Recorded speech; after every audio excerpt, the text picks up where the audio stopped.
Hi friends, आप लोग कैसे हैं। आपका अपना चैनल साहिल एजुकेशन पॉइंट में आपका स्वागत है। आज हम लोग बात करेंगे क्लास 10th का साइंस, जो बहुत ही महत्वपूर्ण होगा। आपका ऑब्जेक्टिव क्वेश्चन है और यह 17 फरवरी के लिए भी बहुत महत्वपूर्ण है। चलिए हम लोग शुरू करें। पहला प्रश्न है कि लेंसों में मुख्य फोकस की संख्या कितनी होती है। इसका सही आंसर है ए। दूसरा प्रश्न है, डायऑप्टर उस लेंस की क्षमता होती है जिसकी फोकस दूरी, आपका सही आंसर है डी, 1 मीटर की होती है। तीसरा प्रश्न है, किसी लेंस में बाहर की ओर उभरे दो गोलीय पृष्ठ हो तो इसे कहते हैं, तो उसे उत्तल लेंस कहा जाता है।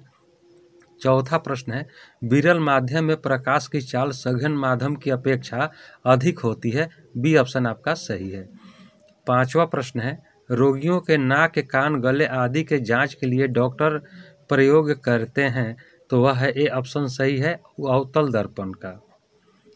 छठा प्रश्न है, निर्गत किरण और अभिलंब के बीच के कोण को कहते हैं, तो निर्गत किरण और अभिलंब के बीच के कोण को निर्गत कोण कहा जाता है, इसलिए आपका सी ऑप्शन सही है। सातवां प्रश्न है, प्रकिरणित प्रकाश का वर्ण किस पर निर्भर करता है, तो प्रकिरणित प्रकाश का वर्ण जो है कोनों के साइज पर निर्भर करता है, इसलिए आपका सही आंसर है डी। 8 नंबर का प्रश्न है, नीला तथा हरा प्रकाश के मिलने पर किस वर्ण का प्रकाश प्राप्त होगा, तो इसका सही आंसर है बी, श्याम।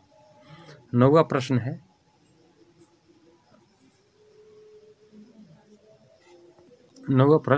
वास्तविक सूर्यास्त और आभासी सूर्यास्त के बीच लगभग कितने समय का अंतर होता है, तो वह अंतर 2 मिनट का होता है, इसीलिए आपका ऑप्शन बी सही है। 10वां प्रश्न है, स्पेक्ट्रम प्राप्त करने के लिए किसका उपयोग होता है, तो प्रिज्म का उपयोग होता है, इसीलिए आपका ऑप्शन डी सही है। 11 नंबर का प्रश्न है, रेटिना पर किसी वस्तु का उल्टा तथा वास्तविक प्रतिबिंब किसके द्वारा बनता है, तो वह अभिनेत्र लेंस के द्वारा बनता है, इसीलिए आपका ऑप्शन सी सही है। 12 नंबर का प्रश्न है, कांच प्रिज्म द्वारा उत्पन्न श्वेत प्रकाश के स्पेक्ट्रम में किस रंग की किरण का झुकाव अधिक होता है, तो वह है बैगनी, इसलिए आपका ऑप्शन डी सही है। 13 नंबर का प्रश्न है, प्रतिरोध आर के किसी तार के टुकड़े को 5 बराबर भागों में काटा जाता है, इन टुकड़ों को फिर पार्श्वबद्ध में संयोजित कर देते हैं। यदि संयोजन का तुल्य प्रतिरोध R1 है तो R/R1 का अनुपात क्या है, तो वह है आपका डी ऑप्शन 2.5। 14 नंबर का प्रश्न है, यदि किसी चालक से 1 कूलाम आवेश प्रवाहित होने में 1 जूल हो तो उस पर चालक के बीच विभवांतर होगा, तो उसका सही आंसर है ए, 1 वोल्ट। 15 नंबर का प्रश्न है, 100 वाट का विद्युत बल्ब 250 वोल्ट के विद्युत मेन में जोड़ा जाता है, तो बल्ब से प्रवाहित धारा का मान है, तो वह होगा 0.4 एम्पियर। बी ऑप्शन आपका सही है। 16 नंबर का प्रश्न, परिपथ में किन्हीं दो बिंदुओं के बीच का विभवांतर मापा जाता है, तो इसका सही आंसर है बी, वोल्ट मीटर से। 17 नंबर का प्रश्न, निम्न में से किसका अर्थ जल होता है, तो जो ऑप्शन है उसमें से डी ऑप्शन आपका सही है, हाइड्रो। 18 नंबर का प्रश्न, ताप बढ़ने पर चालक का प्रतिरोध बढ़ता है, इसीलिए आपका ऑप्शन ए सही है। 19 नंबर का प्रश्न है, चुंबकीय क्षेत्र चुंबक के ध्रुवों होते हैं, तो इसका सही आंसर है ए, महत्तम। 20 नंबर का क्वेश्चन है, अगर लंबवत धारा ऊपर से नीचे बहती है तो क्षेत्र रेखाओं की दिशा क्या होगी, तो इसका सही आंसर है बी, घड़ी के सुई के घूमने की दिशा में होगी। 21 नंबर का प्रश्न, चुंबकीय क्षेत्र रेखाओं की निकटता बतलाता है, तो आपका सही आंसर है ए, क्षेत्र का मान। 22 नंबर का क्वेश्चन है, जब कुंडली के गति की दिशा चुंबकीय क्षेत्र की दिशा के लंबवत होती है तब कुंडली में उत्पन्न प्रेरित विद्युत धारा अधिकतम होती है, इसीलिए आपका सही आंसर है ए। 23 नंबर का प्रश्न होगा, चुंबकीय क्षेत्र की तीव्रता का मात्रक है, तो आस्टेड और टेस्ला होता है, इसलिए आपका ऑप्शन सी सही है। 24 नंबर का प्रश्न, किसी एसी जनित्र तथा डीसी जनित्र में एक मूलभूत अंतर यह है कि क्या अंतर है, तो उसका सही आंसर है डी, AC जनित्र में सर्पी वलय होते हैं जबकि DC जनित्र में दिक् परिवर्तक होता है। 25 नंबर का प्रश्न है, सौर स्थिरांक का मान लगभग 1.4 किलोवाट घंटा प्रति मीटर स्क्वायर होता है, इसीलिए आपका ऑप्शन सी सही है। 26 नंबर का प्रश्न है, निम्न में उत्तम ऊर्जा का स्रोत कौन है? तो ऑप्शन के अनुसार से जो है कि आपका डी ऑप्शन सही है, बायोमास। 27 नंबर का प्रश्न, दृश्य प्रकाश का तरंग दैर्घ्य होता है, तो इसका राइट आंसर सी है, 400 nm से 700 nm। 28 नंबर का प्रश्न, 2Cu + O2 एरो 2CO इस अभिक्रिया में Cu का क्या होता है? तो उसमें उपचयन होता है, इसलिए आपका ऑप्शन ए सही है। 29 नंबर का प्रश्न है, वे अभिक्रियाएं जो दोनों दिशाओं में अग्रसर होती है कही जाती है, तो इसका सही आंसर है बी, उत्कर्मणीय।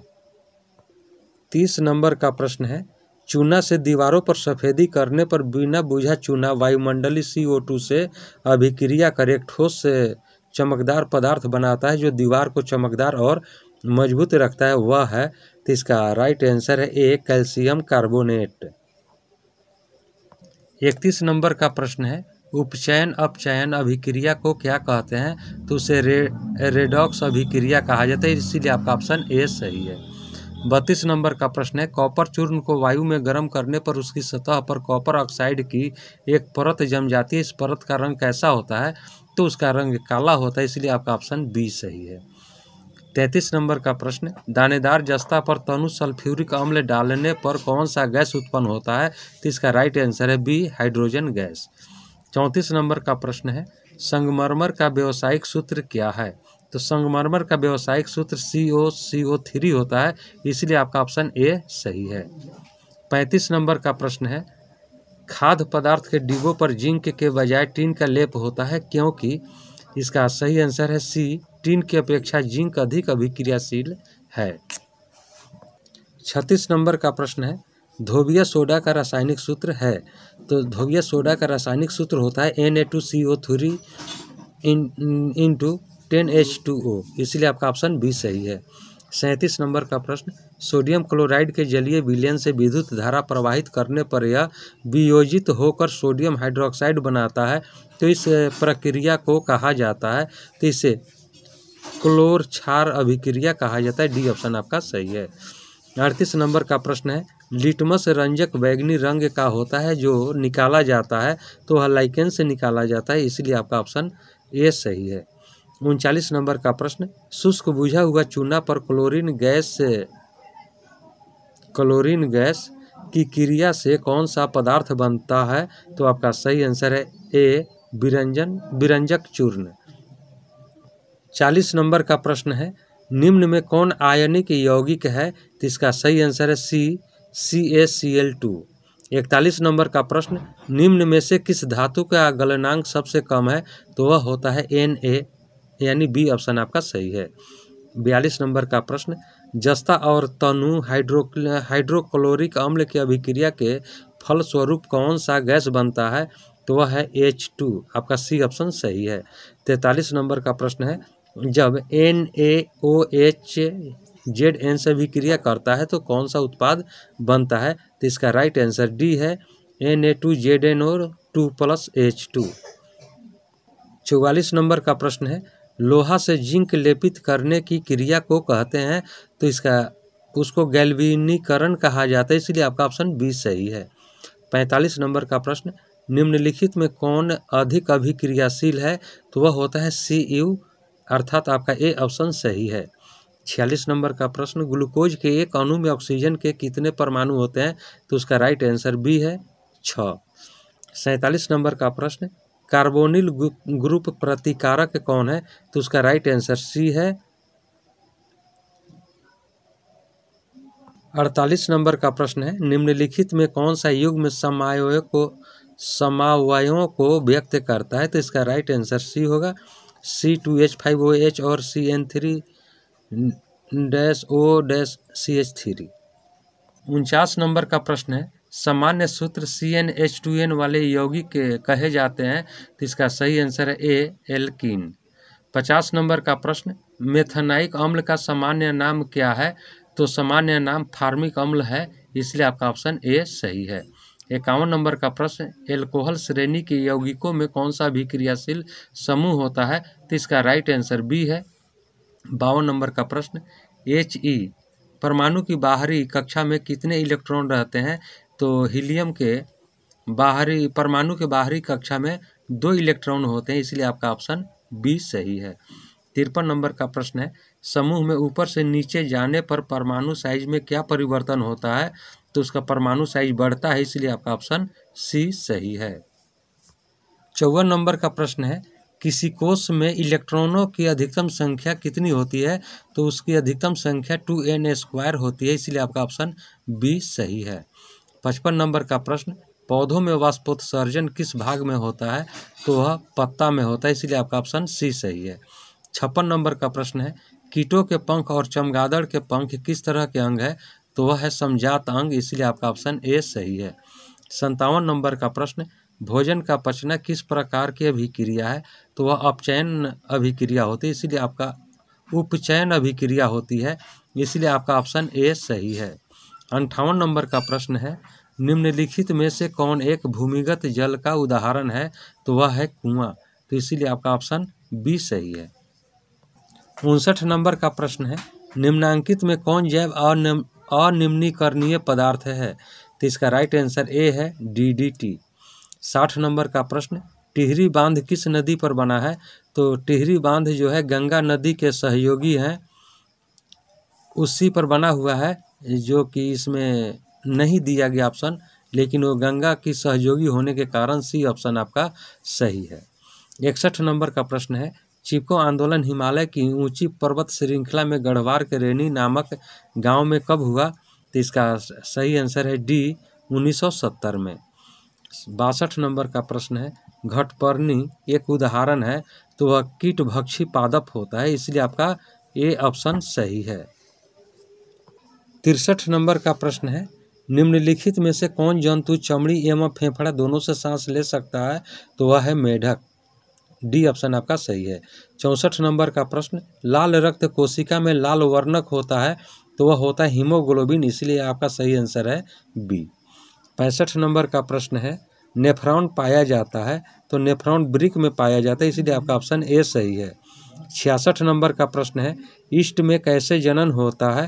तो ईस्ट में मुकुलन द्वारा जनन होता है, इसलिए आपका ऑप्शन डी है। 67 नंबर का प्रश्न है, विकासीय दृष्टि से हमारी समानता किससे अधिक है? तो वह चिंपैंजी से है, इसलिए आपका ऑप्शन बी सही है। 68 नंबर का प्रश्न है, तापमान, वर्षा तथा पवन पर्यावरण के कैसे कारक हैं?